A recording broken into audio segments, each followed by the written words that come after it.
భారతదేశంలోని కాశ్మీర్‌లోని పహల్గామ్ అనేటటువంటి ప్రాంతంలోకి ప్రవేశించినటువంటి పాకిస్తానీ తీవ్రవాదులు, అక్కడ సరదాగా ఆస్వాదిస్తున్నటువంటి దంపతులని, బిడ్డలతో సహా ఆస్వాదిస్తున్నటువంటి తల్లిదండ్రులని అందరినీ నుంచోబెట్టి తుపాకులతో ఎక్కుబెట్టి, "నువ్వు హిందువా? ముస్లింవా?" అని అడిగి, కల్మా చదువు అని జెప్పి, కల్మా చదివినటువంటి హిందువుని కూడా చంపేసి, కల్మా రాదు అన్నా సరే ముస్లింలు మాత్రం కాపాడి, అదే సందర్భంలో హిందువుల ప్రాణాలు తీసినటువంటి ఉదంతం ఏదైతే ఉందో తీవ్రవాదులది, దాన్ని పాకిస్తాన్ నిస్సిగ్గుగా సమర్థించకూడదు. మాకేం సంబంధం లేదు. అది India law and order problem అంటది.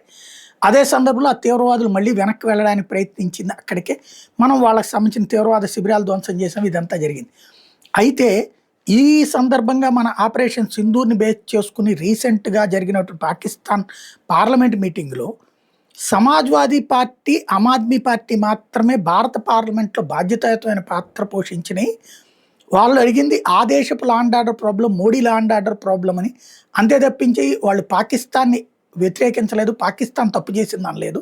వాళ్ళు నిజమైన రాజకీయ పార్టీలని ప్రశంసిస్తున్నాయన్నమాట.